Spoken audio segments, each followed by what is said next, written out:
আসসালামু আলাইকুম। কেমন আছেন আপনারা সবাই? আশা করছি যে যেখানে আছেন ভালো আছেন, সুস্থ আছেন। আমিও বেশ ভালো আছি আপনাদের দোয়াতে। আবারও নতুন একটি দুর্দান্ত স্বাদের রেসিপি নিয়ে হাজির হয়ে গেলাম আপনাদের মাঝে। আশা করছি আজকের রেসিপিটি আপনাদের কাছে ভালো লাগবে।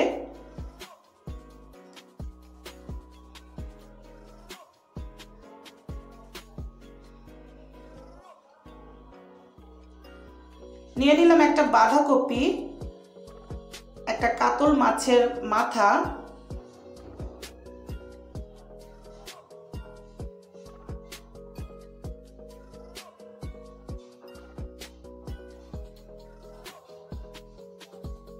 এখন আমি বাঁধাকপিটা কেটে নিব। এইভাবে কেটে নিয়েছি আমি একটু বড় সাইজ করে।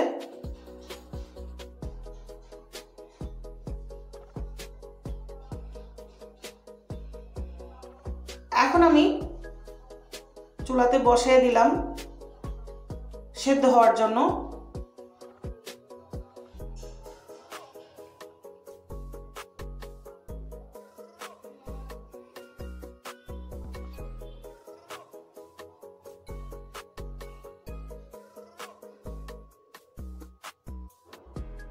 বাঁধাকপিটা 80% সেদ্ধ হয়ে গিয়েছে।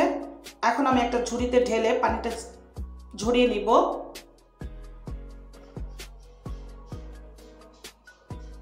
এই তো কাতলা মাছের মাথাগুলো সুন্দর করে পরিষ্কার করে ধুয়ে আমি কেটে নিয়েছি। কাঁচামরিচ, পেঁয়াজ নিয়েছি। এখানে আছে ধনিয়া জিরার গুঁড়ো, স্বাদমতো লবণ, হলুদের গুঁড়ো, মরিচের গুঁড়ো, আর হচ্ছে আদা রসুন পেস্ট করা পরিমাণ মতো নিয়েছি আমি। একটা প্যান বসিয়ে দিলাম, এতে পরিমাণ মতো তেল দিয়ে দিব।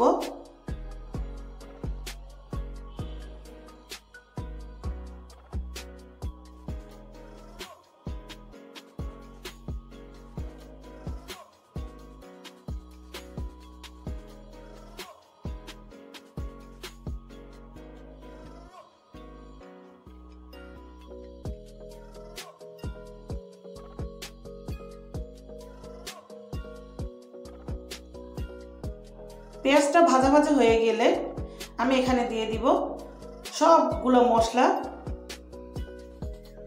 মশলাটা দিয়ে কিছুক্ষণ নেড়ে চেড়ে পরিমাণ মতো পানি দিয়ে দিব।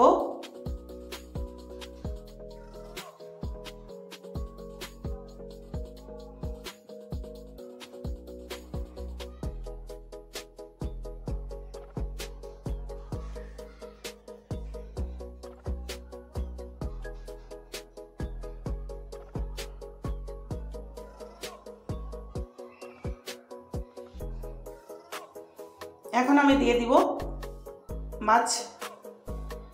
মাছটা দিয়ে আমি ভালো করে নেড়েচেড়ে দিব।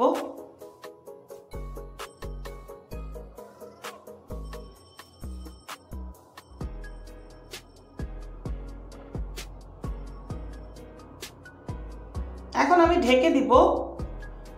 মাছটাকে কিছুক্ষণের জন্য আমি কষিয়ে নিব।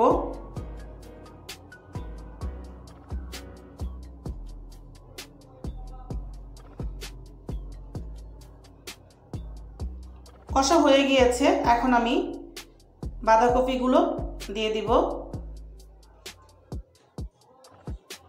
4-5টা কাঁচামরিচ দিয়ে দিব।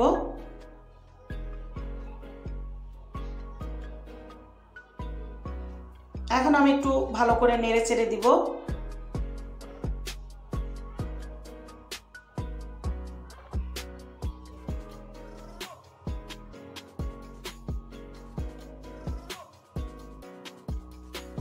এখন সামান্য পরিমাণের পানি অ্যাড করে দিলাম।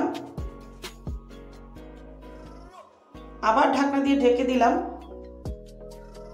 15 মিনিটের জন্য। 15 মিনিট পর আবার ঢাকনা খুলে দেখলাম যে আমার তরকারিটা হয়ে গিয়েছে।